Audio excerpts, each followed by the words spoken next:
Question 1. Market research demonstrates that organizations often struggle to determine the most effective method for validating their business continuity plans, BCP, in a manner that satisfies regulatory oversight and demonstrates true operational resilience.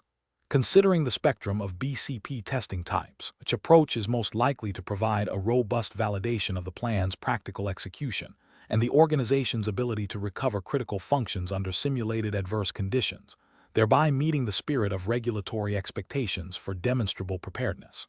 Option A. Executing a full interruption test that deliberately ceases operations of a critical business unit to observe the complete recovery process from start to finish. Option B. Conducting a functional test that simulates a specific disruptive scenario, requiring the activation of BCP procedures, teams, and resources to recover designated critical functions.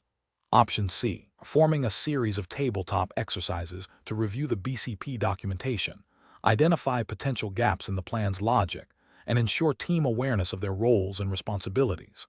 Option D.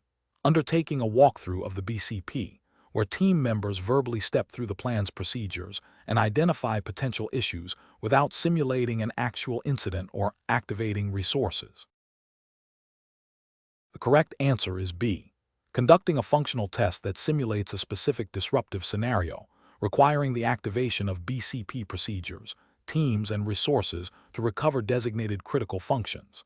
Explanation: this scenario is professionally challenging because it requires a nuanced understanding of how different BCP testing methodologies align with specific regulatory expectations and the organization's risk appetite. The challenge lies in selecting the most appropriate test type to validate the effectiveness of critical business processes and the supporting BCP, ensuring compliance without unnecessary disruption or resource expenditure.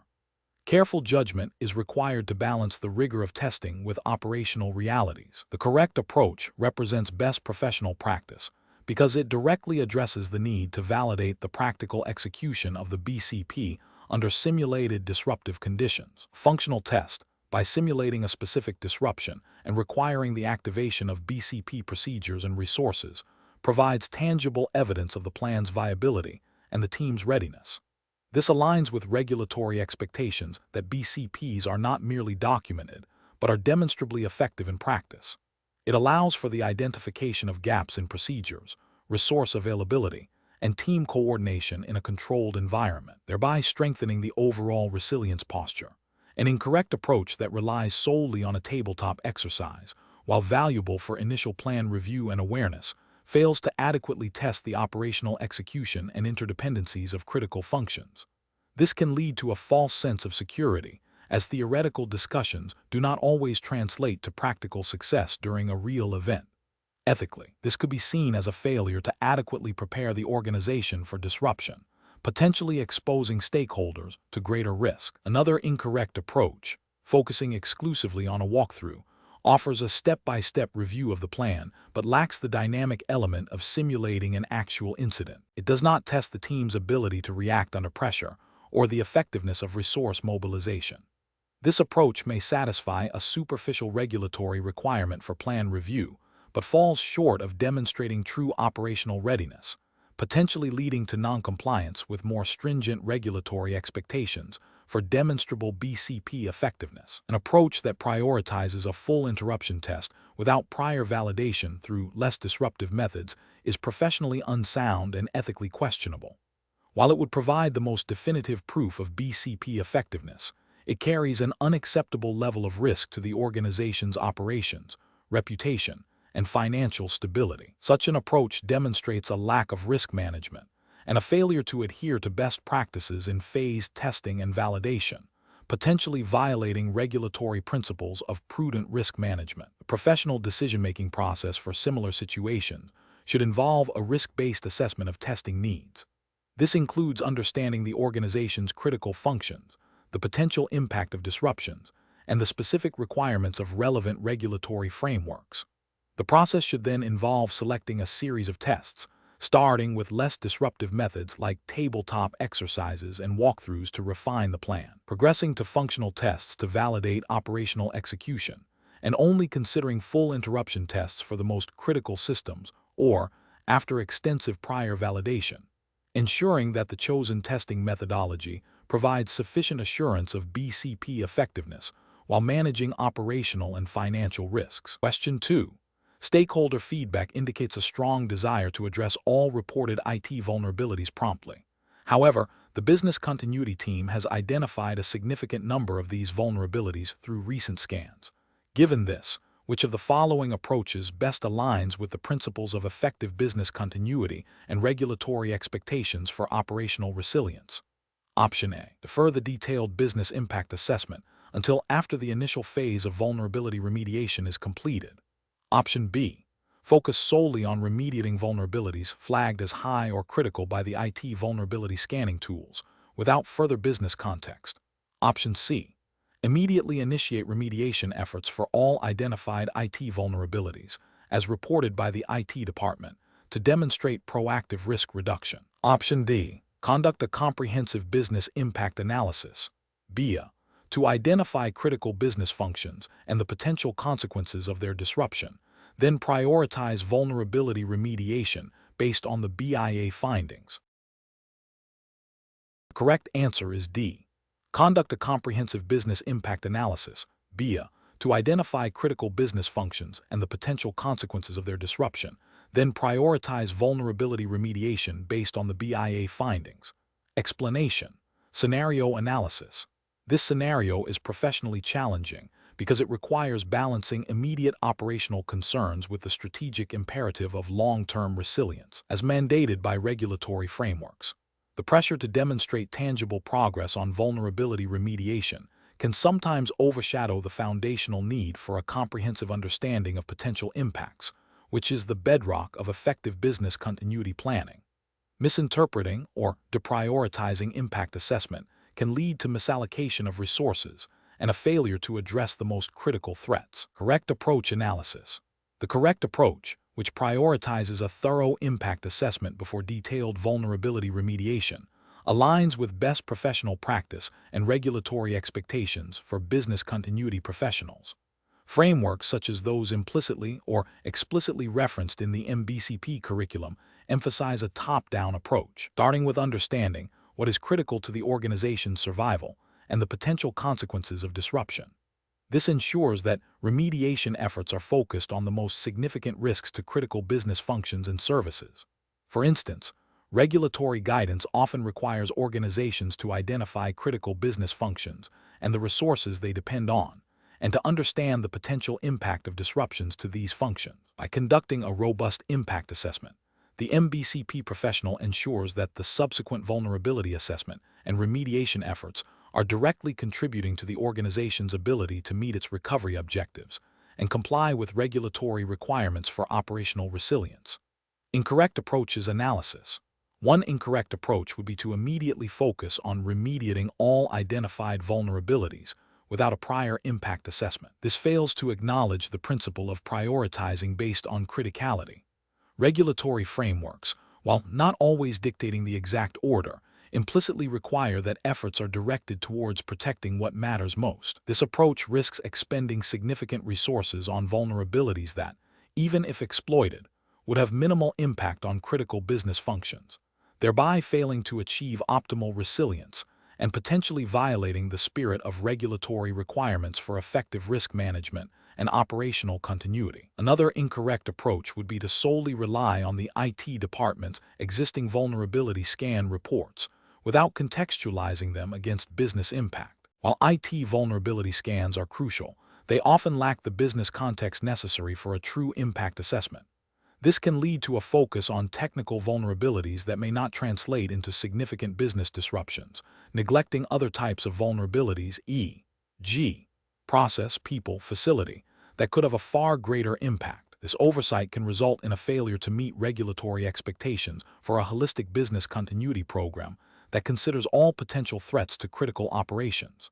A third incorrect approach would be to defer the impact assessment to a later stage, after initial vulnerability remediation has begun.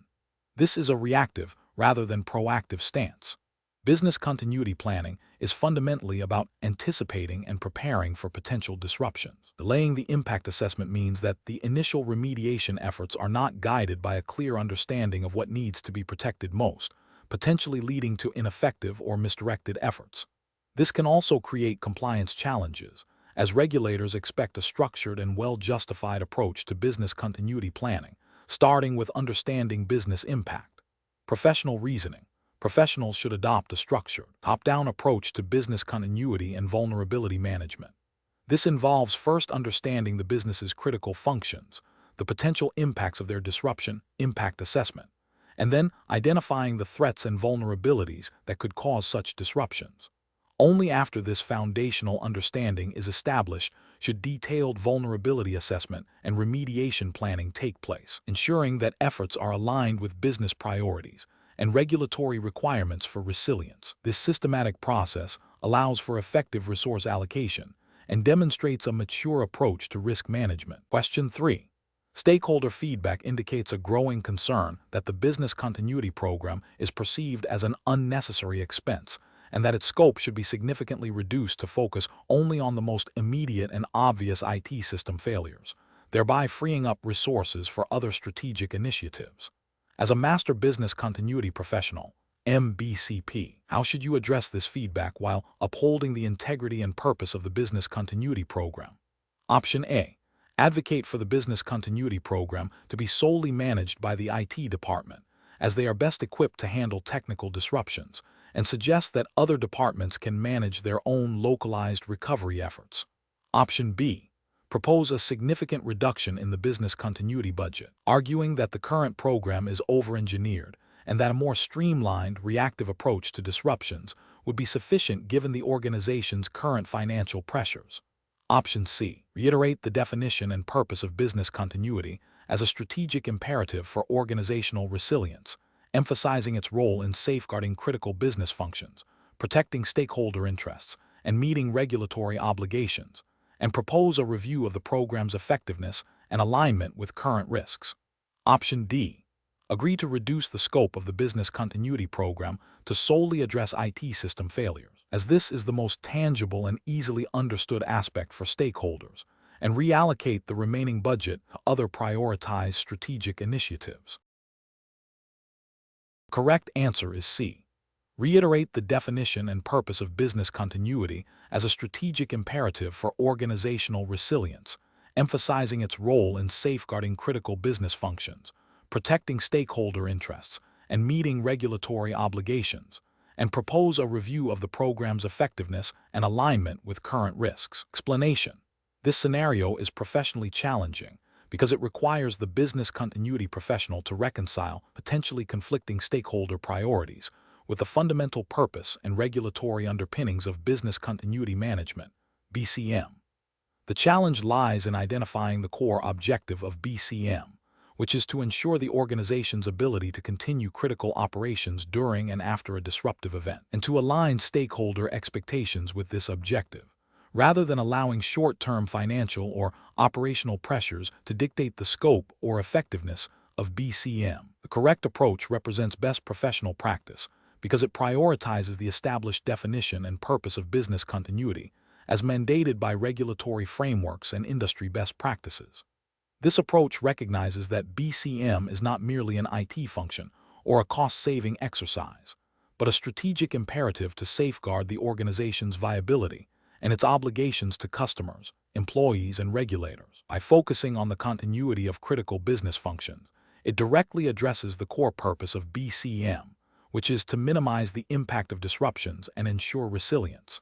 This aligns with the overarching goal of BCM as defined in professional standards and regulatory expectations, which emphasize the maintenance of essential services and the protection of stakeholder interests. An incorrect approach that focuses solely on immediate cost reduction fails to acknowledge the long-term financial and reputational risks associated with inadequate business continuity. This approach is professionally unacceptable because it violates the ethical obligation to protect the organization from foreseeable harm and disregards the regulatory requirement to maintain operational resilience. It prioritizes short-term financial gains over the organization's ability to recover from a disruption, potentially leading to significant financial losses, regulatory penalties, and reputational damage. Another incorrect approach that narrowly defines business continuity as solely an IT disaster recovery function is also professionally unacceptable. This is a significant regulatory and ethical failure because it ignores the broader scope of business continuity, which encompasses all critical business processes, not just technology.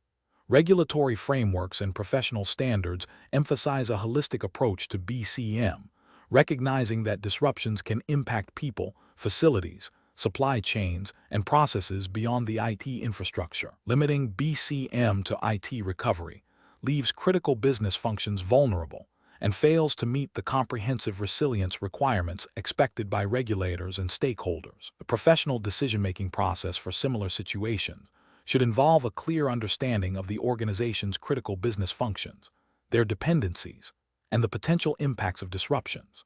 It requires engaging with all relevant stakeholders to understand their concerns and expectations, while simultaneously educating them on the true purpose and scope of business continuity as defined by regulatory requirements and industry best practices. The professional must then develop and advocate for a BCM program that is aligned with these principles, ensuring that it is comprehensive, effective, and proportionate to the organization's risk profile and regulatory obligations.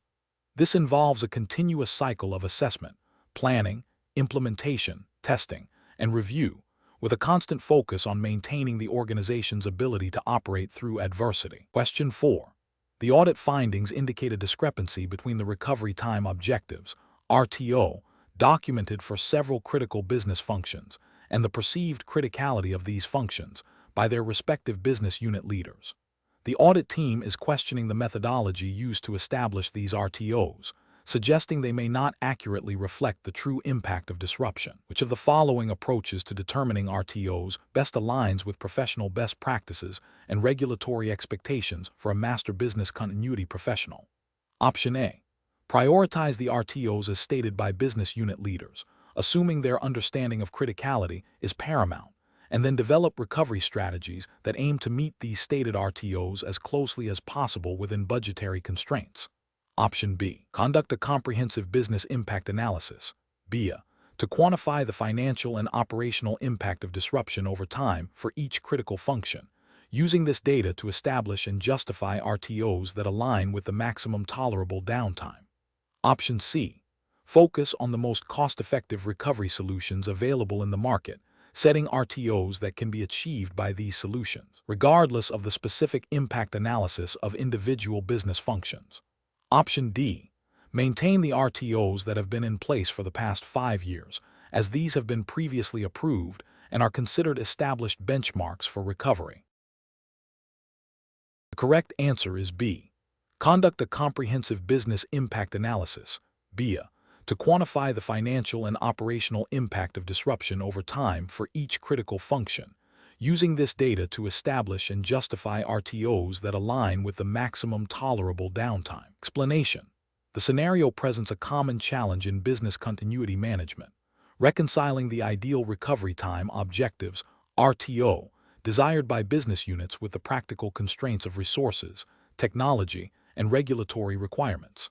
The audit findings highlight a potential gap between perceived criticality and actual achievable RTOs, necessitating a robust and defensible determination process. This requires a deep understanding of business processes, their interdependencies, and the impact of downtime, balanced against the organization's capacity to recover. The correct approach represents best professional practice because it anchors RTO determination in a comprehensive business impact analysis, BIA. A BIA systematically identifies critical business functions, quantifies the financial and operational impact of their disruption over time, and establishes the maximum tolerable downtime for each. This data-driven methodology ensures that RTOs are not arbitrary, but are directly linked to the organization's ability to sustain operations and meet its obligations. It aligns with the principles of sound risk management and due diligence, which are implicit in professional continuity planning standards. Furthermore, it provides a clear justification for resource allocation and recovery strategy development, making the RTOs defensible to stakeholders and auditors. An incorrect approach that prioritizes solely the stated desires of business units without a supporting BIA is professionally unacceptable. This failure represents a significant regulatory and ethical lapse. It risks setting unrealistic expectations, leading to inadequate recovery plans, and potentially violating regulatory mandates that require demonstrable resilience and timely restoration of critical services. Such an approach ignores the fundamental principle of risk assessment and mitigation, potentially exposing the organization to unacceptable levels of disruption and financial loss. Another incorrect approach that focuses exclusively on the lowest cost recovery options, irrespective of the business impact, is also professionally deficient. This can lead to RTOs that are technically achievable but do not meet the actual needs of the business, thereby failing to protect critical functions. This approach can result in regulatory noncompliance if the chosen RTOs do not adequately address the organization's obligations to customers, partners, or regulatory bodies. It demonstrates a lack of understanding of the purpose of business continuity to ensure operational resilience and minimize impact, not just to reduce expenditure. A third incorrect approach that relies on historical RTOs without reevaluation is problematic. While historical data can be a starting point, business processes, technology, and regulatory landscapes evolve. Failing to reevaluate RTOs periodically, especially after significant changes, can lead to outdated and ineffective recovery objectives. This can result in a failure to meet current business needs or regulatory expectations, creating a compliance risk and a potential gap in the organization's resilience posture. The professional decision-making process for determining RTOs should involve a structured BIA, followed by a thorough assessment of recovery capabilities and costs. This iterative process ensures that RTOs are realistic, achievable, and aligned with business needs and regulatory requirements. It requires collaboration between business units, IT, risk management, and compliance functions to ensure a holistic and defensible outcome. Question 5. The performance metrics show a significant dip in revenue and a temporary halt in a key production line following a disruptive event. However, initial reports also indicate a surge in negative social media mentions and a potential breach of a data privacy regulation. In prioritizing recovery efforts, which approach best aligns with the principles of comprehensive impact assessment and regulatory compliance for a master business continuity professional? Option A. Concentrate solely on the financial metrics, as they provide the most objective measure of the event's impact and the urgency of recovery. Option B. Initiate a broad operational recovery plan for all affected systems, assuming that restoring operations will naturally mitigate other impacts. Option C. Prioritize addressing the potential data privacy breach and managing the reputational fallout, as these can have long-term, irreversible consequences and significant regulatory penalties, even if immediate financial impacts appear less severe. Option D. Focus initially on restoring the production line to mitigate immediate financial losses, then address reputational and regulatory concerns. Correct answer is D. Focus initially on restoring the production line to mitigate immediate financial losses, then address reputational and regulatory concerns. Explanation. This scenario is professionally challenging because it requires a nuanced understanding of how different impact assessment categories interrelate and how to prioritize them in a crisis, especially when faced with conflicting data or stakeholder pressures. The MBCP professional must move beyond a superficial understanding of each category to a strategic application that aligns with regulatory expectations and organizational resilience objectives. The correct approach represents best professional practice because it demonstrates a comprehensive and integrated understanding of business continuity impact assessment as mandated by regulatory frameworks. Specifically, it acknowledges that while financial and operational impacts are often immediate and quantifiable, reputational and legal/regulatory impacts can have long-term cascading effects that are equally, if not more, critical to business survival and compliance. Prioritizing based on the potential for irreversible damage or significant regulatory penalties aligns with the proactive and risk mitigation principles embedded in professional standards and regulatory guidance for business continuity.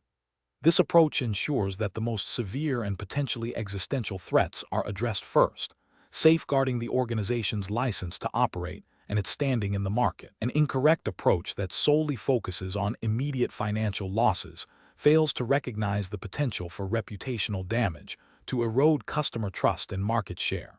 leading to greater long-term financial instability. It also overlooks the critical legal and regulatory implications that could result in fines, sanctions, or even operational shutdowns, which are often more severe than initial financial reporting might suggest. Another incorrect approach that prioritizes operational recovery without considering the broader reputational or legal ramifications risks exacerbating the crisis.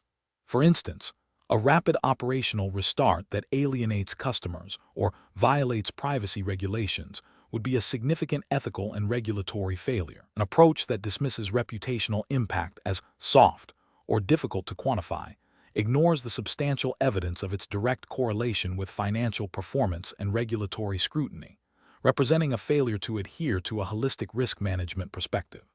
Professionals should employ a decision-making framework that begins with a thorough understanding of the organization's risk appetite and regulatory obligations. This involves mapping potential impacts across all four categories, assessing their severity and likelihood, and then evaluating their interdependencies.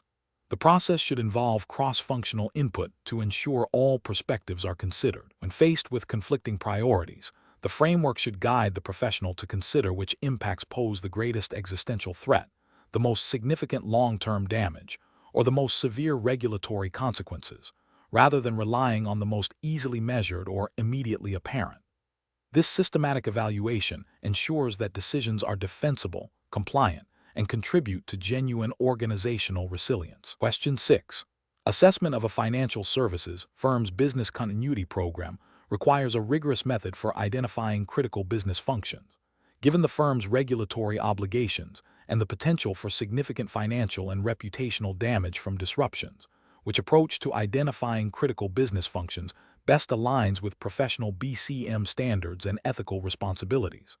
Option A. Classify functions based on the number of employees directly involved in their execution, as larger teams are presumed to be more critical to overall operations. Option B. Focus on functions that have historically experienced the most frequent minor disruptions, assuming these are the most likely to be impacted again and require immediate attention. Option C. Prioritize functions based on their direct contribution to quarterly revenue targets, as this directly reflects the firm's financial health and immediate stakeholder interests. Option D. Identify functions that are essential for meeting legal and regulatory compliance obligations, maintaining customer service levels, and supporting the firm's core strategic objectives, as determined through a structured impact analysis involving key stakeholders. The correct answer is C. Prioritize functions based on their direct contribution to quarterly revenue targets, as this directly reflects the firm's financial health and immediate stakeholder interests. Explanation: this scenario is professionally challenging because identifying critical business functions, CBF, requires a nuanced understanding of an organization's strategic objectives, operational dependencies, and regulatory obligation, all within the specific context of the Master Business Continuity Professional (MBCP) framework. The MBCP designation implies adherence to a globally recognized standard, which, for the purpose of this exam, we will assume aligns with a robust, principles-based approach to business continuity management (BCM) that emphasizes resilience and regulatory compliance. The difficulty lies in balancing the need for comprehensive analysis with the practical constraints of time and resources, ensuring that the most impactful functions are prioritized without overlooking essential supporting activities. The correct approach represents best professional practice because it systematically evaluates functions based on their impact on the organization's ability to meet its core mission, legal and regulatory requirements, and stakeholder expectations. This aligns with the foundational principles of BCM, which mandate the identification and protection of those activities that, if disrupted, would cause unacceptable damage. A key ethical consideration is the fiduciary duty to protect the organization and its stakeholders from undue harm, which is directly addressed by prioritizing CBFs. This approach ensures that recovery efforts are focused where they are most needed, maximizing the effectiveness of the BCM program and demonstrating due diligence. An incorrect approach that focuses solely on revenue generation would be professionally unacceptable because it overlooks critical functions that, while not directly generating revenue, are essential for legal compliance, operational integrity, or maintaining public trust. For example, A regulatory reporting function might not generate revenue, but its failure could lead to severe penalties, reputational damage, and operational shutdowns, thus failing to meet the core tenets of BCM and potentially violating ethical obligations to operate within legal frameworks. Another incorrect approach that prioritizes functions based on the visibility of their output to senior management would be professionally unacceptable. This is a subjective and potentially biased method that could lead to the underestimation of critical, but less visible, operational or support functions. Such an approach fails to adhere to objective criteria for criticality and could result in a BCM plan that leaves the organization vulnerable to disruptions in essential, albeit less glamorous, areas, thereby failing to uphold professional standards of thoroughness and objectivity. A third incorrect approach that relies on historical data of past disruptions without considering current strategic priorities or emerging threats would be professionally unacceptable. While historical data is valuable, it may not reflect the current risk landscape or the organization's evolving business model. A truly professional approach must be forward-looking and adaptive, incorporating current strategic objectives and potential future disruptions to ensure comprehensive resilience. This failure to adapt and consider the present and future risks represents a significant lapse in professional judgment and a potential breach of ethical duty to maintain an effective BCM program. The professional decision-making process for identifying CBFs should involve a structured, multidisciplinary approach. This typically includes 1. Understanding the organization's mission, vision, and strategic objectives. 2. Engaging key stakeholders from all relevant departments to gather input. 3. Developing clear, objective criteria for assessing criticality, e.g., impact on revenue, reputation, legal/regulatory compliance, customer service, operational continuity. 4. Conducting a systematic analysis of all business functions against these criteria. 5. Documenting the rationale for classifying functions as critical. And 6. Regularly reviewing and updating the CBF list to reflect changes in the business environment. This iterative process ensures that the identification of CBFs is robust, defensible, and aligned with the organization's overall resilience strategy. Question 7. Comparative studies suggest that in situations where senior management proposes significant budget reductions for business continuity programs, a BCM professional's primary ethical obligation is to: Option A. Advocate for a comprehensive risk assessment to evaluate the impact of proposed cuts on critical business functions and regulatory compliance, presenting data-driven recommendations to management. Option B. Implement the proposed budget cuts across various BCM activities without a detailed analysis of their specific impact, assuming that some reduction is better than none. Option C. Refuse to discuss any budget reductions, asserting that the business continuity program's funding is non-negotiable regardless of organizational financial pressures. Option D. Immediately agree to the proposed budget reductions to maintain a positive working relationship with senior management and avoid conflict. The correct answer is A. Advocate for a comprehensive risk assessment to evaluate the impact of proposed cuts on critical business functions and regulatory compliance, presenting data-driven recommendations to management. Explanation. Scenario analysis.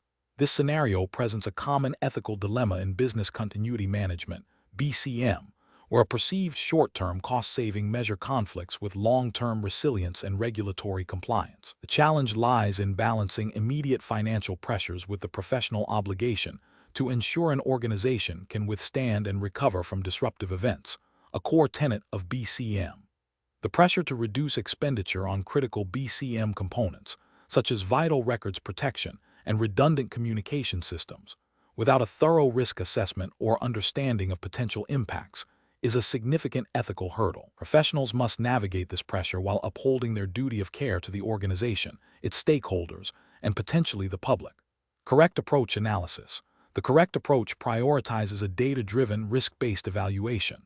This aligns with the fundamental principles of BCM and ethical professional conduct. By advocating for a comprehensive review of the proposed cuts against the organization's risk appetite, regulatory obligations, e.g., data protection, operational resilience requirements, and the potential impact on critical business functions, the BCM professional demonstrates a commitment to due diligence. This approach ensures that any decisions regarding BCM investment are informed, proportionate, and defensible, thereby safeguarding the organization's ability to meet its continuity objectives and comply with relevant frameworks. This is best professional practice because it upholds the integrity of the BCM program and demonstrates responsible stewardship of organizational resources in the context of resilience. Incorrect approaches analysis. One incorrect approach involves immediately agreeing to the proposed cuts to appease management and avoid conflict. This is ethically problematic as it prioritizes short-term managerial satisfaction over the organization's long-term resilience and potential regulatory breaches. It fails to uphold the professional duty to advise on and implement effective BCM, potentially exposing the organization to unacceptable risks and noncompliance. Another incorrect approach is to refuse any discussion of cost reductions, framing BCM as an untouchable budget item. While well-intentioned, this can be perceived as inflexible and uncollaborative, potentially alienating management and undermining the BCM function's credibility. Ethically, professionals should engage in constructive dialogue, even when defending BCM investments, by presenting clear justifications and exploring alternative solutions where feasible, rather than outright dismissal. This approach fails to demonstrate a willingness to work within organizational constraints while still advocating for necessary resilience measures. A third incorrect approach is to implement the cuts without fully understanding their implications, perhaps by making arbitrary reductions across BCM activities. This is a direct abdication of professional responsibility. It demonstrates a lack of due diligence and a failure to apply BCM principles. Such actions could lead to significant gaps in the BCM program, leaving the organization vulnerable to disruptions and potentially violating regulatory requirements for maintaining operational continuity and data integrity. Professional reasoning. Professionals facing such a situation should adopt a structured decision-making process. First, they must clearly understand the proposed cuts and their potential impact on BCM objectives and regulatory compliance. Second, they should conduct a rapid yet thorough risk assessment to quantify the potential consequences of these reductions. Third, they should prepare a clear, concise, and data-backed presentation for management, outlining the risks, the BCM program's critical functions, and the regulatory implications. This presentation should propose alternative solutions or phased approaches if full funding is not immediately possible, demonstrating a commitment to finding a balance. The ultimate goal is to educate and persuade management to make informed decisions that prioritize resilience and compliance. Question 8. Compliance review shows that the business continuity team has completed a comprehensive business impact analysis, BIA, identifying critical business functions, their recovery time objectives RTO, and potential financial and reputational impacts of disruption. The team is now tasked with determining the necessary resource requirements for personnel, equipment, and facilities to support the recovery strategies. Which of the following approaches best aligns with the principles of the Master Business Continuity Professional, MBCP, framework in translating BIA findings into resource requirements? Option A. Focus resource allocation primarily on cost-saving measures, ensuring that the minimum required resources are procured to meet basic operational needs, even if it means exceeding RTOs for some critical functions. Option B. Adopt generic resource requirements commonly used by other organizations in the same industry, assuming these will adequately cover the organization's specific needs. Option C. Allocate resources based on the RTOs and maximum tolerable downtime identified for each critical function, ensuring sufficient personnel with the required skills, appropriate equipment configurations, and suitable alternate facilities to meet these objectives. Option D. Prioritize resource allocation to functions that have historically received the most attention in previous business continuity exercises, regardless of current BIA findings. The correct answer is C. Allocate resources based on the RTOs and maximum tolerable downtime identified for each critical function, ensuring sufficient personnel with the required skills, appropriate equipment configurations, and suitable alternate facilities to meet these objectives. Explanation. This scenario is professionally challenging because it requires a nuanced understanding of how to align resource requirements with the outcomes of an impact assessment, specifically within the context of the Master Business Continuity Professional, MBCP framework. The MBCP emphasizes a risk-based approach, where the criticality of business functions dictates the necessary recovery resources.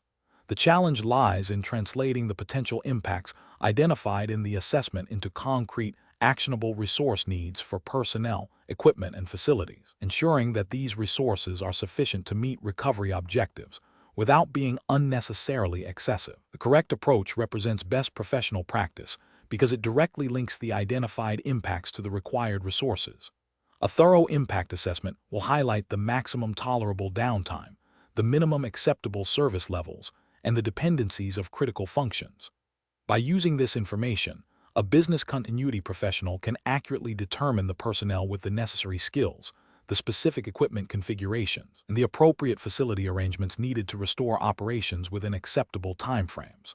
This ensures that the organization's recovery strategy is both effective and efficient, adhering to the principles of resilience and regulatory compliance that underpin the MBCP certification. An incorrect approach that focuses solely on historical resource allocation without considering the current impact assessment is professionally unacceptable. This fails to acknowledge that business processes, technologies, and regulatory requirements evolve.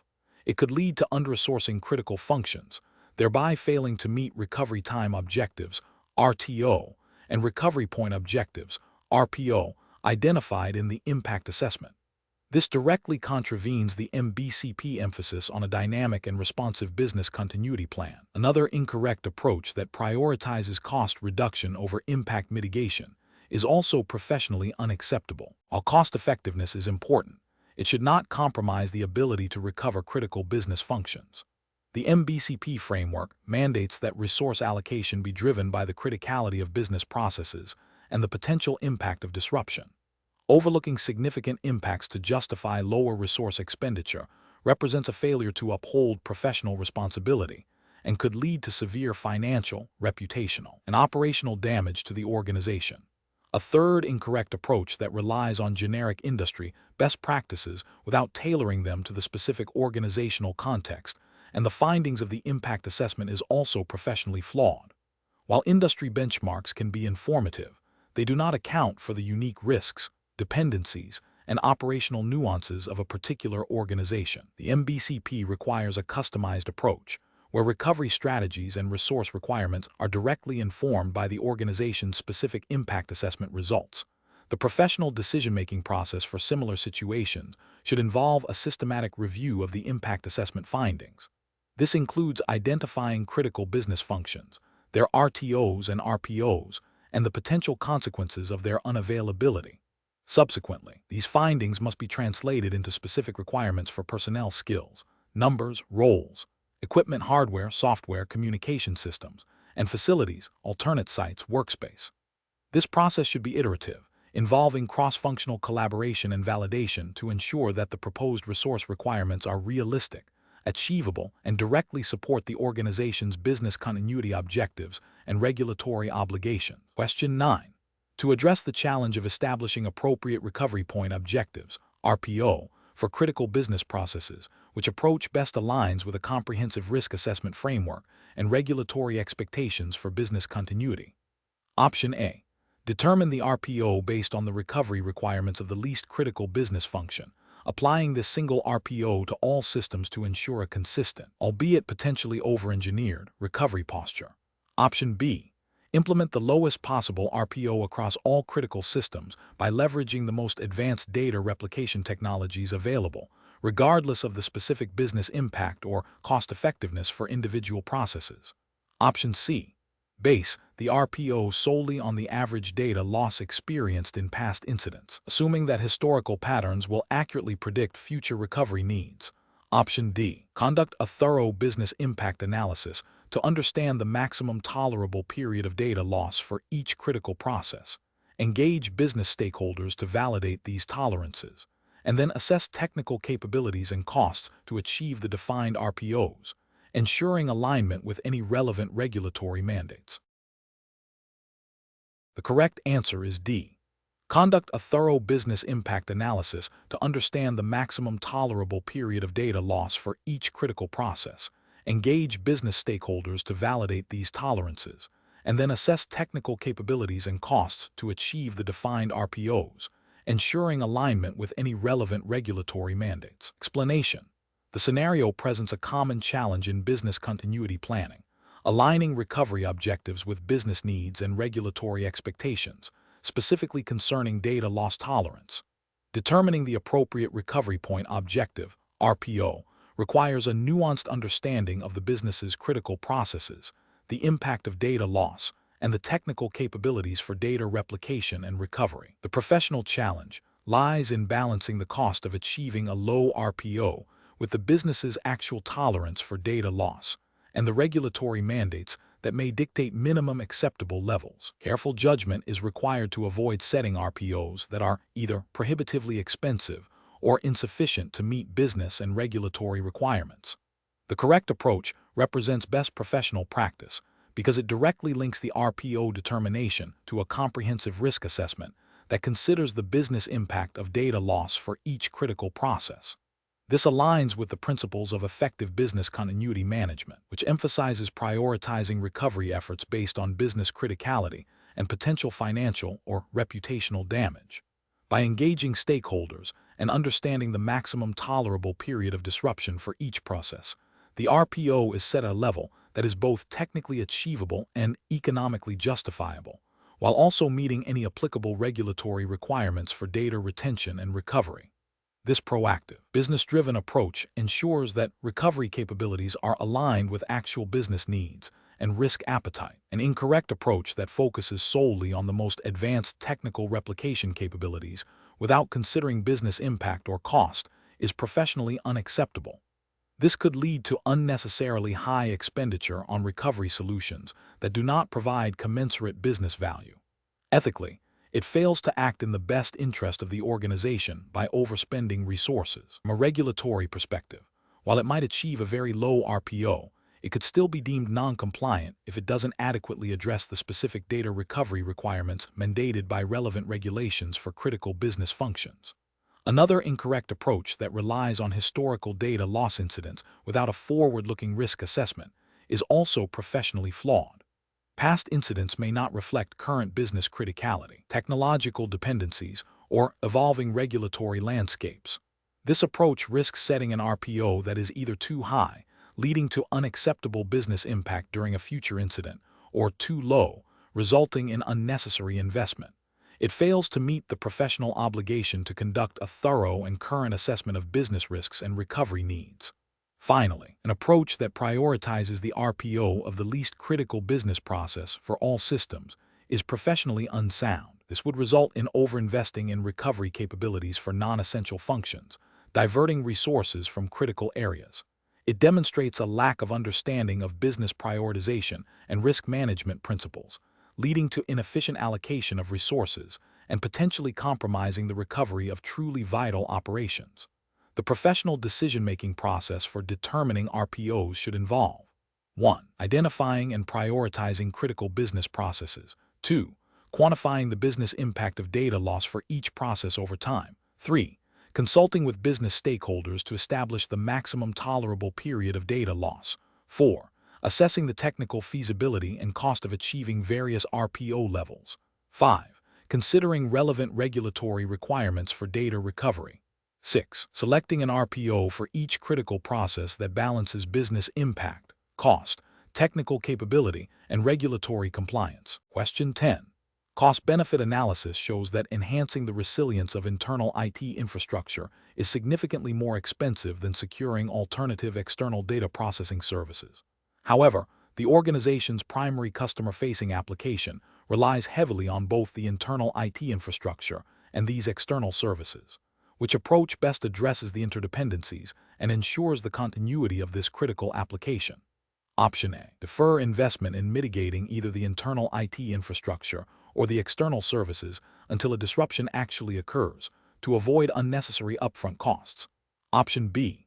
Focus on securing alternative external data processing services as they represent a higher cost to mitigate and assume the internal IT infrastructure is sufficiently robust. Option C. Prioritize enhancing the resilience of the internal IT infrastructure, as it is directly controlled by the organization, and accept the risk associated with the external services. Option D. Conduct a comprehensive dependency analysis to understand the impact of potential failures in both the internal IT infrastructure and the external services on the critical customer-facing application, and then develop integrated mitigation strategies. The correct answer is C. Prioritize enhancing the resilience of the internal IT infrastructure as it is directly controlled by the organization, and accept the risk associated with the external services. Explanation: this scenario is professionally challenging because it requires the Master Business Continuity Professional, MBCP, to move beyond a simple identification of dependencies to a nuanced analysis of their criticality and potential impact on business operations, specifically within the context of U.S. regulatory frameworks relevant to business continuity. The MBCP must consider not only direct operational links, but also the cascading effects of failures across internal and external entities, aligning with the principles of resilience and regulatory compliance. The challenge lies in prioritizing resources and mitigation efforts based on a comprehensive understanding of these interdependencies, rather than solely on cost. The correct approach represents best professional practice because it directly addresses the core requirement of understanding the interconnectedness of critical business functions and their supporting resources, both internal and external.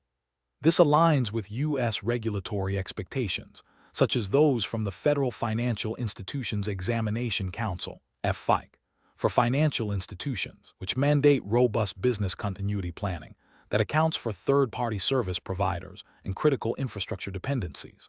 By focusing on the impact of external dependency failure on internal critical functions, the MBCP demonstrates a proactive and risk-based approach to resilience, ensuring that the organization can maintain essential services even when external factors are disrupted. This is ethically sound, as it prioritizes the continuity of services that may be vital to customers and stakeholders. An incorrect approach that focuses solely on the cost of mitigating internal dependencies, while ignoring the potential impact of external failures on those internal functions, represents a significant regulatory and ethical failure.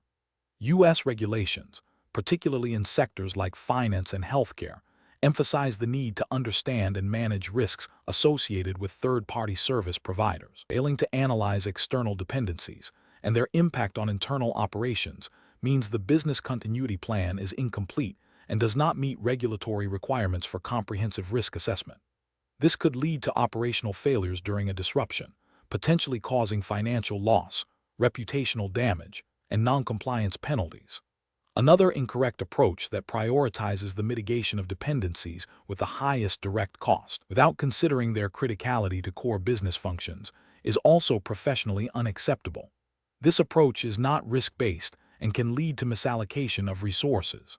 A low-cost dependency might be critical to a core function, and its failure could have severe consequences, while a high-cost dependency might support a less critical operation. This oversight fails to meet the professional standard of ensuring the continuity of essential services, which is a fundamental tenet of business continuity management and a common regulatory expectation. The professional decision-making process for similar situations should involve a structured approach. 1. Identify all critical business functions. 2. For each critical function, identify all direct internal and external dependencies: people, processes, technology, facilities, third-party services, utilities, etc. 3. Analyze the impact of the failure of each dependency on the critical business function, considering the potential duration and severity of the disruption. 4.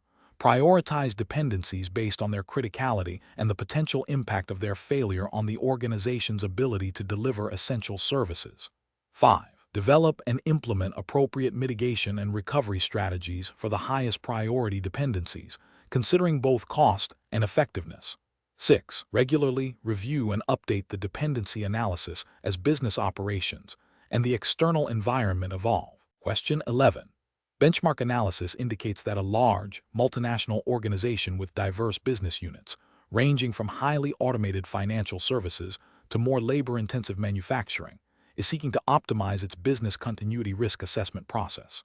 The current approach is perceived as inconsistent across departments, leading to varying levels of preparedness and difficulty in consolidating a unified organizational risk profile. The MBCP professional is tasked with recommending a revised methodology that balances comprehensiveness with practicality, ensuring alignment with potential regulatory scrutiny regarding operational resilience and financial impact. Which of the following approaches best addresses this challenge? Option A. Outsource the entire risk assessment process to a third-party vendor without internal oversight, relying solely on their proprietary methodologies to ensure objectivity and compliance. Option B. Mandate a comprehensive, purely quantitative risk assessment for all business units, requiring the development of detailed financial and operational metrics for every identified risk, regardless of data availability. Option C. Implement a standardized, purely qualitative risk assessment framework across all business units to ensure consistency and ease of data collection, focusing on expert judgment and scenario-based impact descriptions.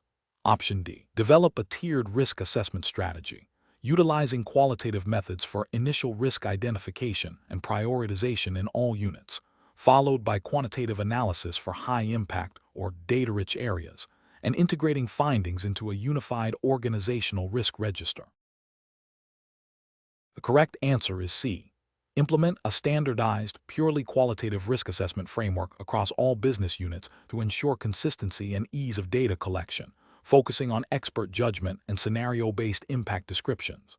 Explanation: scenario analysis. This scenario presents a common challenge in business continuity planning, selecting the most appropriate risk assessment methodology when faced with diverse business units, each possessing unique operational complexities and varying levels of data availability. The professional's task is to balance the need for comprehensive risk understanding with the practical constraints of time, resources, and the inherent limitations of different assessment techniques. The challenge lies in ensuring the chosen methodology aligns with the organization's strategic objectives and regulatory obligations without becoming overly burdensome or producing unreliable results. Correct approach analysis. The correct approach involves a hybrid methodology that leverages the strengths of both qualitative and quantitative risk assessment. This is best professional practice because it acknowledges that a single methodology may not adequately capture the full spectrum of risks across a complex organization. Qualitative assessments are effective for initial identification and prioritization of risks, especially in areas where quantifiable data is scarce or difficult to obtain. They allow for the incorporation of expert judgment and contextual understanding. Quantitative assessments, where feasible, provide a more objective and data-driven understanding of potential impacts, enabling more precise resource allocation and cost-benefit analysis for mitigation strategies.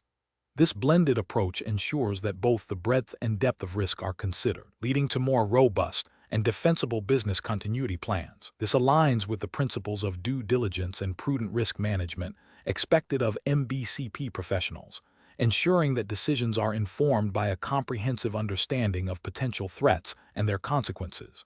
Incorrect approaches analysis, solely relying on a qualitative approach, while useful for initial screening, fails to provide the granular detail needed for effective impact analysis and resource prioritization in areas where quantitative data is available. This can lead to an underestimation of financial or operational impacts, potentially resulting in inadequate mitigation strategies and non-compliance with regulatory requirements that mandate specific levels of resilience or financial impact assessment. Conversely, exclusively employing a quantitative approach without a foundational qualitative assessment can be impractical and resource-intensive. It may lead to an inability to assess risks in less data-rich environments, creating blind spots in the overall risk profile. Furthermore, forcing quantitative metrics onto qualitative risks can lead to inaccurate or misleading data, undermining the credibility of the assessment and the subsequent planning efforts. This can also be ethically problematic if it leads to a false sense of security or misallocation of resources based on flawed data. Failing to integrate the findings of the risk assessment into the business continuity strategy development process represents a significant professional and ethical failure. The risk assessment is not an academic exercise. It is the foundation upon which effective continuity plans are built. Without this linkage, the plans are unlikely to address the most critical vulnerabilities, rendering them ineffective in a crisis, and potentially exposing the organization to unacceptable losses and regulatory sanctions. Professional reasoning. professionals should adopt a phased approach to risk assessment. Begin with a broad qualitative assessment to identify and categorize potential risks across all business units. Subsequently, for critical business functions and areas where data is available, conduct a more detailed quantitative assessment to quantify potential impacts. The key is to select the appropriate tool for the specific context and to ensure that the results from both methodologies are synthesized to inform the development of a comprehensive and prioritized business continuity strategy. This iterative and context-aware approach ensures that resources are allocated effectively and that the organization is prepared for a wide range of potential disruptions, meeting both business needs and regulatory expectations. Question 12. The monitoring system demonstrates a significant spike in network latency and a concurrent increase in server error rates across critical customer-facing applications. According to the organization's business continuity plan, these indicators are listed as potential triggers for initiating the incident response process, which precedes full plan activation. What is the most appropriate immediate next step for the master business continuity professional? Option A. Contact the designated incident response team to validate the alert and assess the situation against predefined activation criteria. Option B. Immediately initiate the full business continuity plan activation procedures to ensure maximum preparedness. Option C. Wait for further alerts or confirmation from multiple monitoring systems before taking any action. Option D. Bypass the incident response team and directly activate the BCM plan based on the severity indicated by the monitoring system. The correct answer is B. Immediately initiate the full business continuity plan activation procedures to ensure maximum preparedness. Explanation. This scenario presents a professional challenge because it requires the master business continuity professional, MBCP, to interpret real-time, potentially ambiguous data from a monitoring system and translate it into a decisive action regarding business continuity plan activation. The challenge lies in balancing the need for timely response to mitigate potential impact against the risk of unnecessary disruption and resource expenditure due to a false alarm or minor incident. Careful judgment is required to avoid both underreaction and overreaction, ensuring the organization's resilience without compromising operational efficiency. The correct approach represents best professional practice because it adheres to a structured, data-driven, and predefined process for plan activation. By cross-referencing the monitoring system's alert with established, documented triggers and engaging the designated incident response team for validation, the professional ensures that activation is based on objective criteria and expert assessment, not solely on an automated alert. This aligns with regulatory expectations for robust incident management and BCM program governance, emphasizing clear roles, responsibilities, and validated decision-making processes. It minimizes the risk of premature or unwarranted plan activation, thereby preserving resources and maintaining stakeholder confidence. An incorrect approach that relies solely on the automated alert without further validation fails to meet professional standards and regulatory expectations for due diligence. It risks triggering the BCM plan based on incomplete or misinterpreted data, leading to unnecessary operational disruption, financial loss, and reputational damage. This demonstrates a failure in risk assessment and a lack of adherence to established BCM protocols, potentially violating principles of prudent management and operational integrity. Another incorrect approach, which involves delaying activation to gather more extensive, non-critical data, introduces unacceptable risk. While thoroughness is important, BCM is fundamentally about timely response to mitigate impact. Excessive delay in the face of a credible threat, even if not fully quantified, can lead to cascading failures and significantly exacerbate the consequences of the incident. This approach neglects the time-sensitive nature of BCM and may contraindicate regulatory requirements for prompt action during disruptive events. A further incorrect approach, such as bypassing the established incident response team and directly activating the BCM plan based on the monitoring system's output, undermines the governance and control framework of the BCM program. It bypasses critical validation steps and expert judgment, potentially leading to activation based on a misunderstanding of the alert's context or severity. This demonstrates a disregard for established procedures and a failure to leverage the expertise of the designated incident management personnel, which is a key component of effective BCM governance. The professional decision-making process for similar situations should involve a clear understanding of the organization's BCM plan, including its defined activation triggers, thresholds, and escalation procedures. Professionals must be proficient in interpreting monitoring data within the context of these predefined criteria. When an alert is received, the immediate steps should be to 1. Verify the alert against the documented triggers. 2. Initiate the predefined validation process, e.g., contacting the incident response team. And 3. Make a decision based on the combined information and established protocols. This systematic approach ensures that decisions are informed, defensible, and aligned with the organization's resilience strategy and regulatory obligations. Question 13. The risk matrix shows that the organization faces a moderate likelihood of a critical system outage with a high potential impact on revenue generation and customer service. Several business continuity strategy options have been proposed, each with varying costs, recovery times, and resource requirements. Which approach to developing the business continuity strategy is most aligned with best professional practice for an MBCP professional? Option A. Adopt strategies commonly used by similar organizations in the industry, assuming they are inherently effective. Option B. Select the strategy with the lowest upfront cost, as financial prudence is paramount in all business decisions. Option C.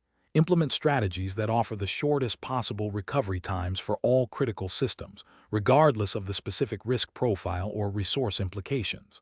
Option D. Prioritize strategies that address the highest impact, highest likelihood risks first, ensuring a phased implementation based on resource availability and interdependencies. The correct answer is D. Prioritize strategies that address the highest impact, highest likelihood risks first, ensuring a phased implementation based on resource availability and interdependencies. Explanation. This scenario is professionally challenging because it requires balancing the immediate need for a functional business continuity strategy with the long-term implications of resource allocation and the potential for regulatory scrutiny. The MBCP professional must not only identify potential threats, but also evaluate the feasibility and effectiveness of various strategic responses within the defined regulatory landscape. The core challenge lies in selecting a strategy that is both robust enough to address identified risks and compliant with the specific requirements of the Master Business Continuity Professional (MBCP) framework, which emphasizes a structured, risk-based approach to continuity planning. The correct approach represents best professional practice because it directly aligns with the principles of a risk-based business continuity strategy. By prioritizing strategies that address the highest impact, highest likelihood risks first, it ensures that limited resources are deployed most effectively. This approach is ethically sound as it demonstrates due diligence in protecting the organization's critical functions and stakeholders. From a regulatory perspective, this aligns with the MBCP emphasis on a systematic and documented process for identifying, assessing, and mitigating risks, ensuring that the organization can demonstrate a clear rationale for its strategic choices. An incorrect approach that focuses solely on the lowest cost option fails to meet regulatory and ethical obligations. It risks creating a business continuity plan that is inadequate to protect critical assets or resume operations, potentially leading to significant financial and reputational damage. This approach demonstrates a failure to adequately assess risk and prioritize resilience, which is a core tenet of the MBCP framework.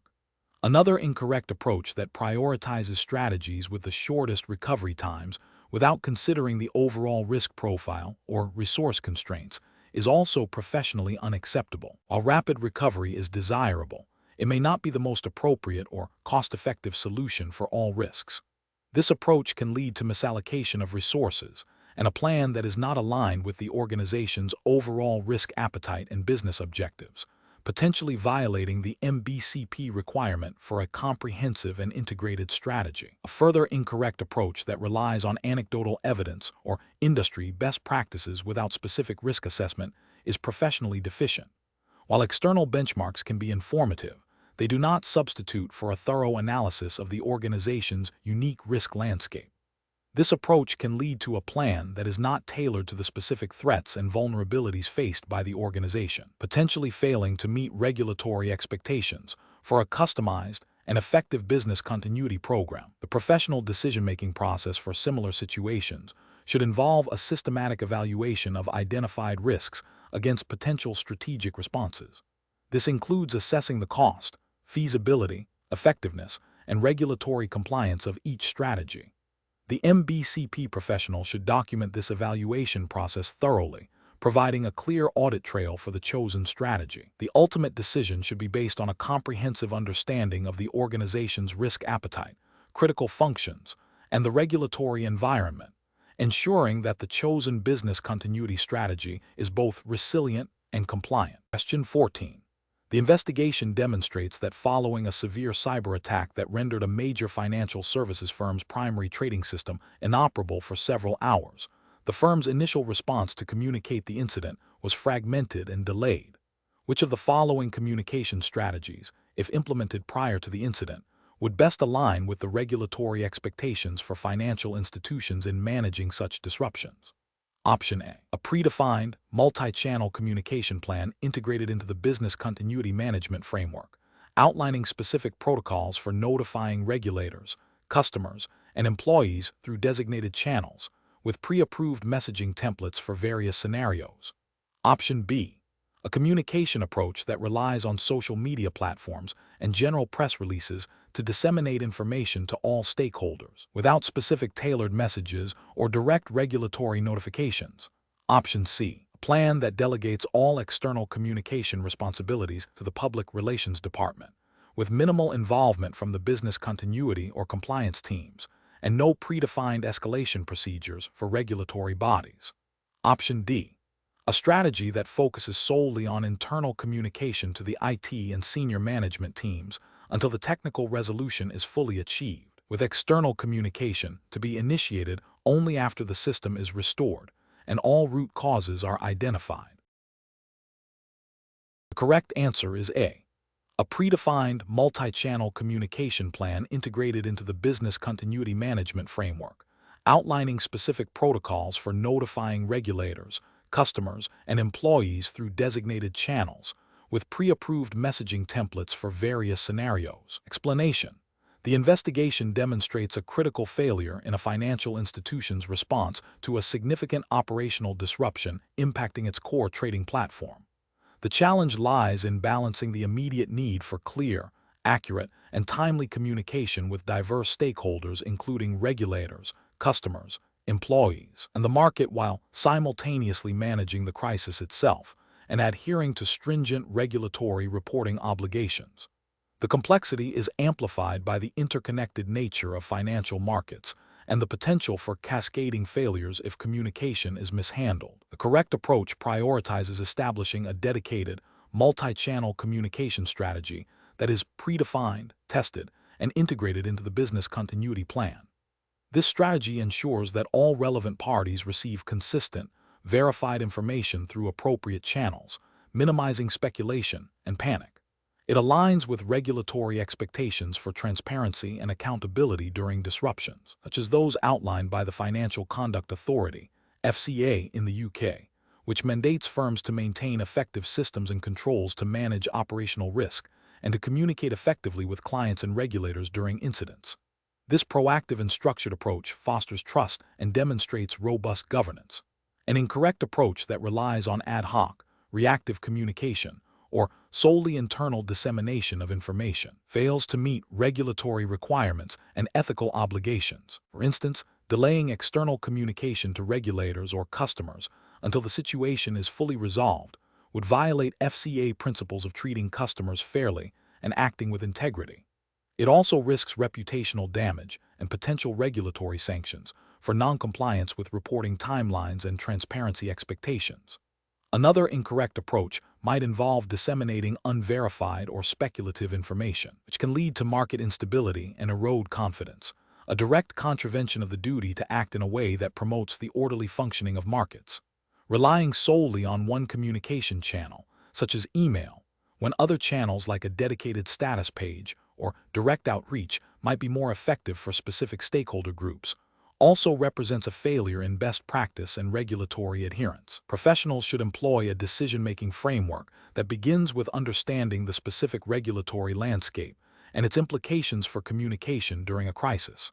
This involves identifying all mandated reporting requirements, timelines, and approved communication channels, Subsequently, the framework should guide the development of a tiered communication plan that categorizes stakeholders and tailors messages and delivery methods to their specific needs and regulatory obligations.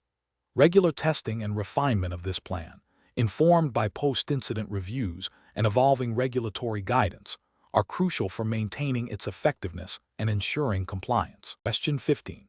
Upon reviewing the business impact assessment for a critical financial services firm operating under U.S. regulatory oversight, it has been determined that several core transaction processing systems have a recovery time objective RTO of less than 2 hours and a recovery point objective RPO of near zero. The firm's risk appetite for financial loss and reputational damage due to extended downtime is extremely low. Considering these factors and the need to comply with stringent financial industry regulations regarding operational resilience, which recovery site option would best align with the firm's immediate and critical recovery needs? Option A. A cold site, providing only physical space and basic utilities, requiring full equipment and data restoration. Option B. A warm site with some pre-installed hardware and network connectivity, but requiring significant data loading and configuration. Option C. A hot site, fully equipped with hardware, software, and up-to-date data backups, ready for immediate activation. Option D. A mobile site, deployable to a designated location, offering a temporary solution for essential functions. The correct answer is C. A hot site, fully equipped with hardware, software, and up-to-date data backups, ready for immediate activation. Explanation. The scenario presents a common challenge in business continuity planning, selecting the most appropriate recovery site option based on an impact assessment, while adhering to the specific regulatory framework for the Master Business Continuity Professional (MBCP) exam. The challenge lies in balancing the criticality of business functions, recovery time objectives, RTO, recovery point objectives, RPO, and cost, all within the context of the MBCP expected understanding of best practices and potential regulatory implications, assuming a U.S. regulatory context for this exam. The correct approach, a hot site, represents best professional practice because it aligns with the most stringent recovery requirements. A hot site offers a fully equipped and configured environment, capable of supporting immediate resumption of critical operations. This is crucial for organizations with very low RTOs and RPOs, where even minimal downtime can lead to significant financial losses, reputational damage, or regulatory noncompliance. In the U.S., regulations such as those from the Federal Financial Institutions Examination Council, FFIC for financial institutions, or HIPAA for healthcare, mandate specific recovery capabilities that often necessitate a hot site to meet strict uptime and data integrity requirements. Choosing a hot site demonstrates a proactive and robust approach to business continuity, ensuring the organization can meet its obligations to customers, regulators, and stakeholders during a disruption.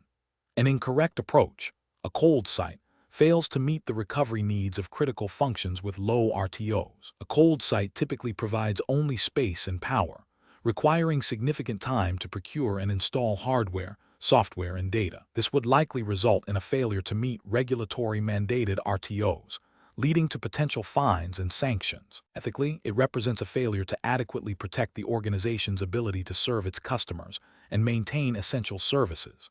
Another incorrect approach, a warm site, offers a middle ground but may still be insufficient for functions with extremely low RTOs.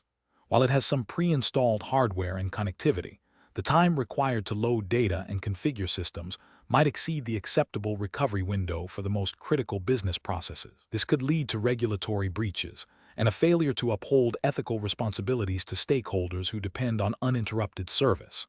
Finally, a mobile site, while offering flexibility, is often not suitable as the primary recovery solution for core, high-volume operations due to limitations in capacity, infrastructure, and the time required for deployment and integration. Relying solely on a mobile site for critical functions with low RTOs could result in extended downtime, violating regulatory expectations for operational resilience and demonstrating a lack of due diligence in protecting business continuity.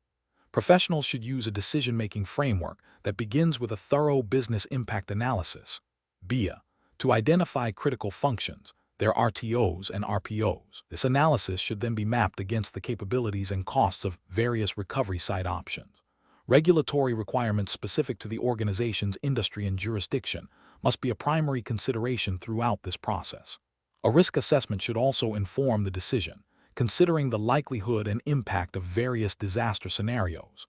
The chosen recovery strategy should be cost-effective, but, most importantly, demonstrably capable of meeting the organization's recovery objectives and regulatory obligations. Question 16. Operational review demonstrates a pattern of unusual network latency spikes originating from a specific, non-critical third-party vendor's integration point. While current business operations are not significantly impacted, the IT security team has flagged this as a potential indicator of a sophisticated, low-level cyber attack or a critical system vulnerability within the vendor's infrastructure that could escalate. The MBCP is tasked with recommending the immediate course of action. Option A. Document the observation as a low-priority anomaly and schedule a review of the vendor's security posture during the next annual risk assessment cycle. Option B. Advise the business units to temporarily reduce their reliance on services provided by this vendor until the IT security team can definitively confirm or deny a threat. Option C. Initiate a detailed forensic investigation into the vendor's integration point and the nature of the latency spikes, while simultaneously developing contingency plans for potential service disruption from this vendor. Option D. Immediately inform all executive leadership and board members of a potential critical cyber threat, demanding immediate cessation of all services from the vendor. The correct answer is C. Initiate a detailed forensic investigation into the vendor's integration point and the nature of the latency spikes, while simultaneously developing contingency plans for potential service disruption from this vendor. Explanation.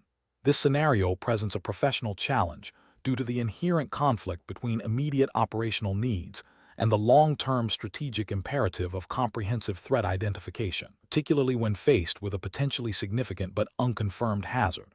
The pressure to maintain service delivery can lead to a temptation to deprioritize or dismiss emerging threats that lack definitive proof, creating an ethical dilemma for the MBCP.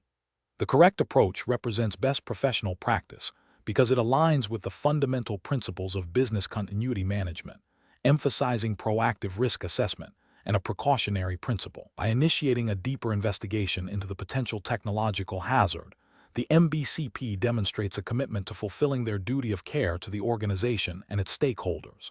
This proactive stance is often implicitly or explicitly supported by regulatory frameworks that mandate robust risk management and preparedness, even in the absence of absolute certainty. For instance, in many jurisdictions, regulatory bodies expect organizations to have processes in place to identify and assess potential risks, rather than waiting for a catastrophic event to occur. This approach fosters a culture of resilience and ensures that the organization is better positioned to adapt to unforeseen circumstances. An incorrect approach that involves dismissing the potential hazard due to a lack of immediate, quantifiable impact would be a significant regulatory and ethical failure. Such a decision could violate the principle of due diligence, which requires professionals to take reasonable steps to identify and mitigate risks.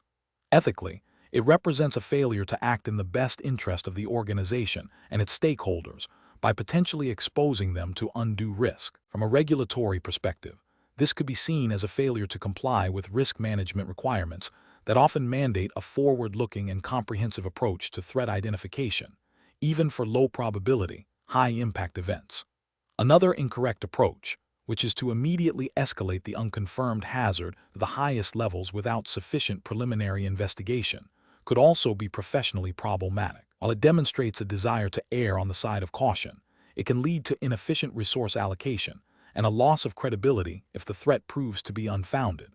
This might not be a direct regulatory violation, but can undermine the effectiveness of the business continuity program by creating cries wolf scenarios. The professional decision-making process for similar situations should involve a structured approach to risk assessment. This includes 1. Acknowledging and documenting the observed anomaly or potential threat. 2. Conducting a preliminary assessment to understand the potential scope and impact, even with limited data. 3. Determining the appropriate level of investigation based on the potential severity and likelihood, employing a risk matrix or similar tool. 4. Communicating findings and recommendations to relevant stakeholders, clearly outlining the uncertainties and proposed next steps. 5. Continuously monitoring and reassessing the threat as new information becomes available. This iterative process ensures that decisions are informed, proportionate, and aligned with the organization's risk appetite and regulatory obligations. Question 17. Examination of the data shows that a financial services organization is undertaking a business impact analysis, BIA, to identify critical business functions and their recovery requirements. The organization has limited time and resources, and a diverse workforce spread across multiple departments, some of which have highly specialized processes. Which data collection strategy would best support the development of a comprehensive and actionable BIA under these constraints? Option A. A phased approach combining initial broad-reach surveys to identify potential critical functions, followed by targeted interviews with key personnel in identified critical areas, and concluding with departmental workshops to validate findings and dependencies. Option B. Conducting extensive one-on-one interviews with every employee to capture granular details of their daily tasks and dependencies. Option C. Distributing comprehensive questionnaires to all departments, expecting them to self-assess and report on their critical functions and recovery times without further interaction. Option D. Organizing large, organization-wide workshops facilitated by external consultants to brainstorm and collectively determine critical functions and recovery objectives. The correct answer is A. A phased approach combining initial broad-reach surveys to identify potential critical functions, followed by targeted interviews with key personnel in identified critical areas, and concluding with departmental workshops to validate findings and dependencies. Explanation. This scenario presents a common challenge in business impact analysis, BIA, where the effectiveness of data collection methods directly impacts the accuracy and completeness of the BIA, which in turn underpins the entire business continuity program.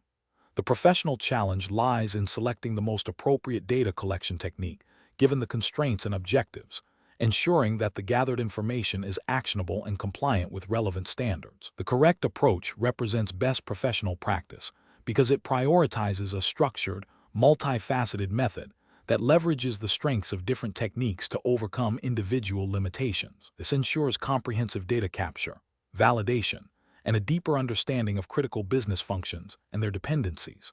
This aligns with the principles of robust BIA as advocated by professional bodies and regulatory expectations for a thorough and defensible business continuity plan.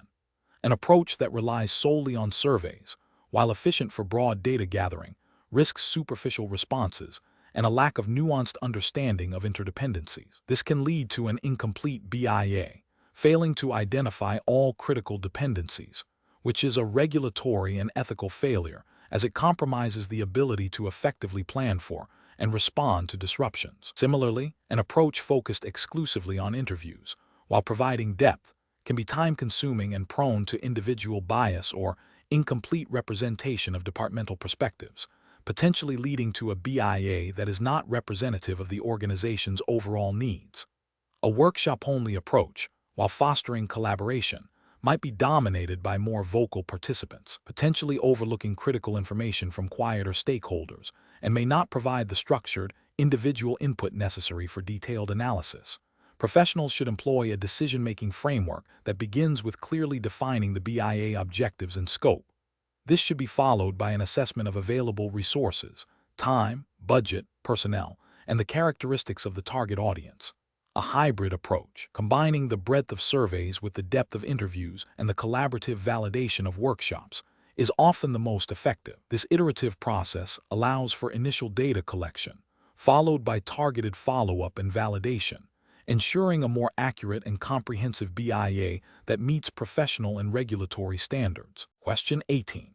Performance analysis shows that during a simulated severe weather event that unexpectedly intensified beyond the parameters of the initial warning, the designated incident commander hesitated to deviate from the pre-scripted evacuation order for a specific building zone, opting instead to wait for updated directives from a remote executive team, despite having direct visual confirmation of escalating hazards impacting that zone. What is the most professionally sound approach to emergency response in this situation?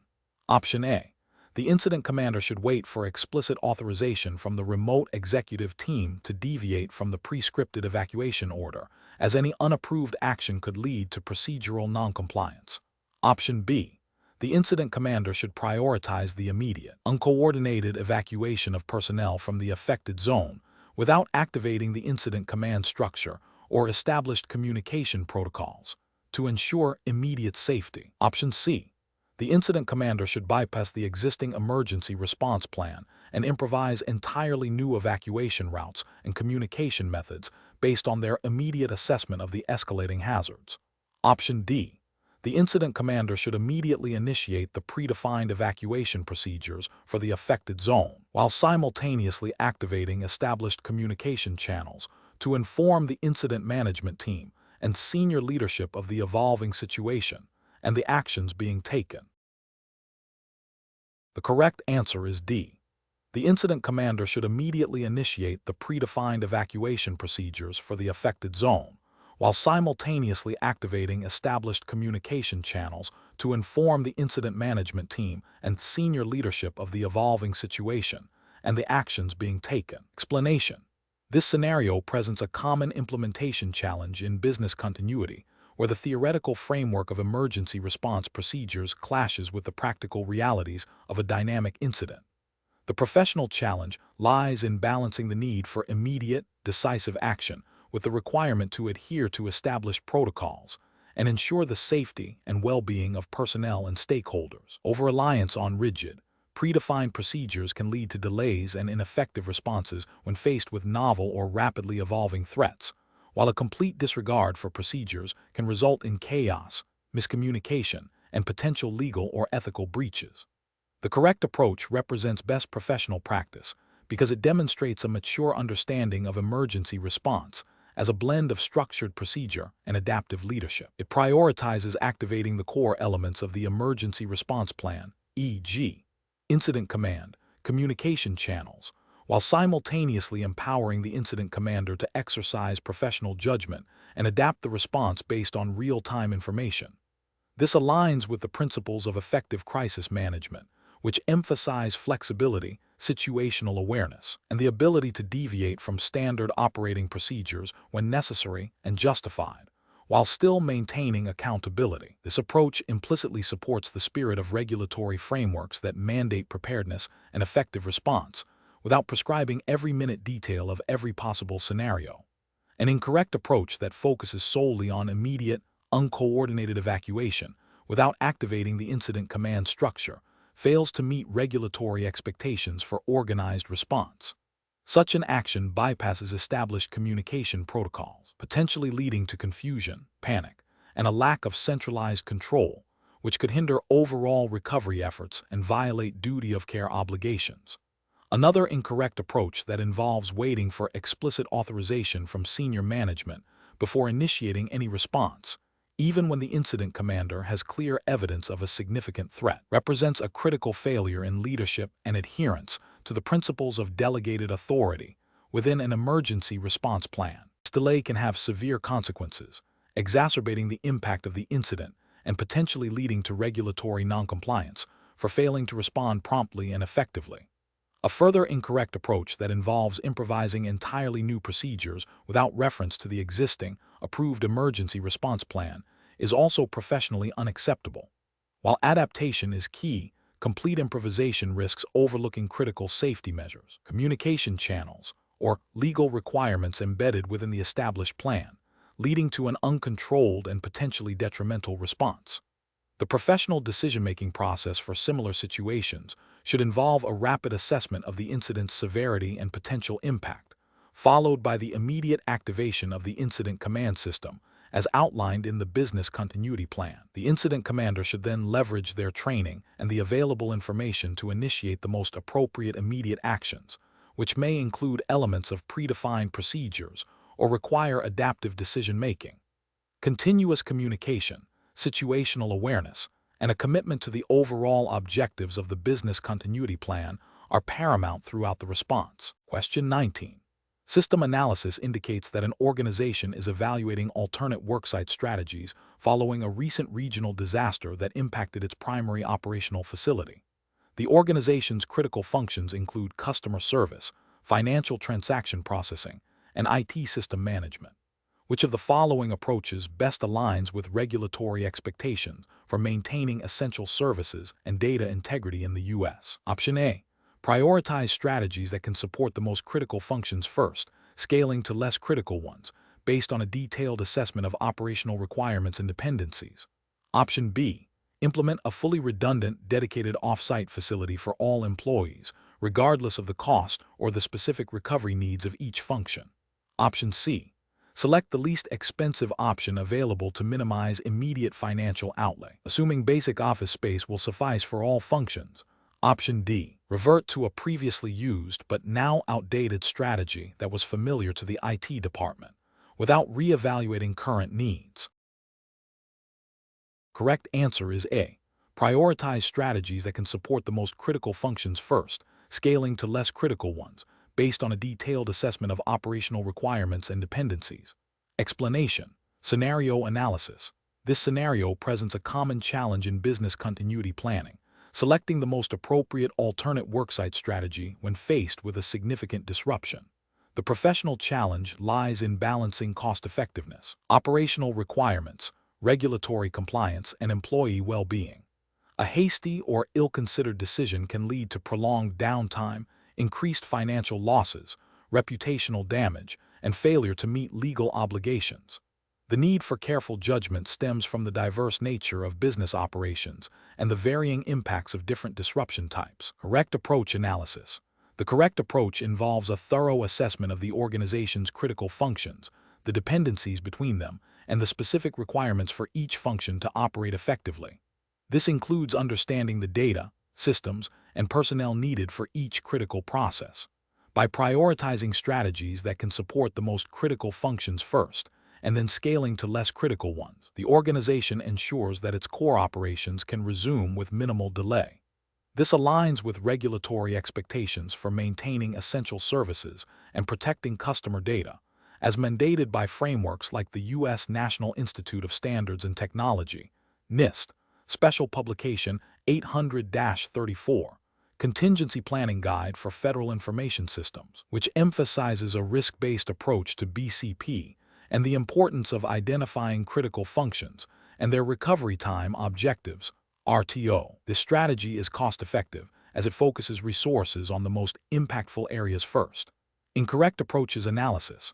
One incorrect approach is to solely focus on the cheapest available option without considering operational needs.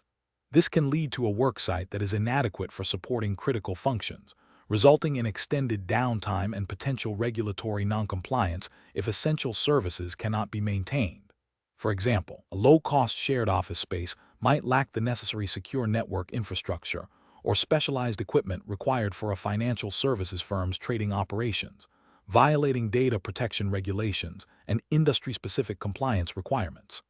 Another incorrect approach is to select a strategy based purely on convenience or familiarity, such as defaulting to a previously used but now outdated strategy. This fails to account for changes in technology, business processes, or regulatory landscapes. If the chosen strategy does not meet current RTOs or recovery point objectives, RPO, for critical systems, it can lead to significant data loss and operational paralysis, potentially breaching data privacy laws like the California Consumer Privacy Act, CCPA, if personal data is compromised. A third incorrect approach is to implement a strategy that is overly complex or resource-intensive without a clear business justification. While a fully redundant, dedicated facility might offer the highest level of resilience, it may be prohibitively expensive and unnecessary for many organizations, diverting resources that could be better allocated to other critical BCP elements. This can be seen as a failure in fiduciary duty if it represents poor financial stewardship and does not demonstrably enhance the organization's ability to meet its regulatory obligations. Professional reasoning. Professionals should employ a structured decision-making process that begins with a comprehensive business impact analysis, BIA, to identify critical functions and their recovery requirements. This should be followed by a thorough risk assessment to understand potential threats and vulnerabilities. Based on these analyses, potential alternate worksite strategies should be evaluated against defined criteria, including cost, operational capability, scalability, security, and regulatory compliance. The chosen strategy should be documented, tested regularly, and integrated into the overall BCP. Regular reviews and updates are essential to ensure the strategy remains relevant and effective in the face of evolving business needs and threats. Question 20. Analysis of how a master business continuity professional, MBCP, should approach the prioritization of business functions for recovery, considering the diverse perspectives of various internal and external stakeholders and the imperative to meet regulatory obligations. What is the most effective and professionally sound method to ensure that critical functions are identified and prioritized for timely restoration? Option A. Focus solely on the cost associated with recovering each business function, allocating resources to the functions that can be restored most economically, irrespective of their strategic importance or regulatory requirements. Option B. Delegate the prioritization task to the IT department, as they possess the technical expertise to understand system dependencies and recovery timelines, which are often the primary drivers of business function recovery. Option C. Prioritize functions based on the volume of complaints received from customers regarding their disruption, as this directly reflects the immediate impact on client satisfaction and revenue generation. Option D. Conduct a comprehensive workshop involving representatives from all key business units, IT, legal, compliance, and senior management, to collaboratively define criticality criteria, assess potential impacts of disruption, and agree on recovery priorities, ensuring alignment with regulatory mandates and strategic objectives. The correct answer is D. Conduct a comprehensive workshop involving representatives from all key business units, IT, legal, compliance, and senior management, to collaboratively define criticality criteria, assess potential impacts of disruption, and agree on recovery priorities, ensuring alignment with regulatory mandates and strategic objectives. Explanation. This scenario is professionally challenging because prioritizing business functions for recovery requires balancing diverse stakeholder needs and expectations with the organization's strategic objectives and regulatory obligations. The inherent difficulty lies in translating abstract concepts like criticality and impact into concrete recovery priorities that satisfy all parties, especially when resources are limited. Careful judgment is required to ensure that the prioritization process is objective, defensible, and aligned with the organization's resilience strategy. The correct approach represents best professional practice because it directly engages key stakeholders to understand their perspectives on business function criticality and recovery needs. This collaborative method ensures that the prioritization aligns with the organization's overall risk appetite, strategic goals, and, crucially, regulatory requirements. By involving stakeholders, the process gains buy-in, fosters transparency, and leads to a more accurate reflection of what is truly essential for continued operation and compliance. This aligns with the principles of good governance and risk management expected of MBCP professionals, ensuring that recovery efforts are focused on the functions that, if disrupted, would have the most significant negative impact on the organization's ability to meet its obligations, including regulatory compliance and customer service. An incorrect approach that solely relies on the IT department's perspective fails to acknowledge that business function criticality is not solely a technical issue. Regulatory and ethical failures arise because this approach neglects the broader business impact, including financial, reputational, and legal consequences, which are often best understood by business unit leaders and senior management. This can lead to underprioritization of critical non-IT functions or overprioritization of IT systems that support less vital business processes, potentially violating regulatory mandates for specific service continuity. Another incorrect approach that prioritizes functions based on the loudest or most influential stakeholder is ethically unsound and professionally negligent. This method introduces bias and subjectivity, leading to a recovery plan that may not reflect true business criticality or regulatory imperatives. It can result in the neglect of functions essential for compliance or customer safety, creating significant legal and reputational risks for the organization. Such an approach undermines the integrity of the business continuity program and can lead to regulatory sanctions for failing to adequately protect critical operations. A third incorrect approach that focuses exclusively on the cost of recovery for each function, without considering the potential impact of disruption, is also flawed. While cost is a factor, it should not be the sole determinant. Regulatory frameworks often mandate the recovery of specific functions regardless of their perceived cost-effectiveness, based on their importance to public safety, financial stability, or legal compliance. Prioritizing solely on cost can lead to the undersourcing of functions critical for regulatory adherence, thereby creating significant compliance risks and potential penalties. The professional decision-making process for similar situations should involve a structured, multifaceted approach. This includes 1. Establishing clear criteria for criticality and impact assessment, informed by regulatory requirements and business strategy. 2. Engaging a diverse group of stakeholders, including business unit heads, IT, legal, compliance, and senior management, to gather input and validate priorities. 3. Documenting the rationale for each prioritization decision, linking it to specific impacts and regulatory obligations. And 4. Regularly reviewing and updating the prioritization as business needs and the regulatory landscape evolve. This systematic process ensures that recovery efforts are robust, compliant, and aligned with the organization's overall resilience objectives.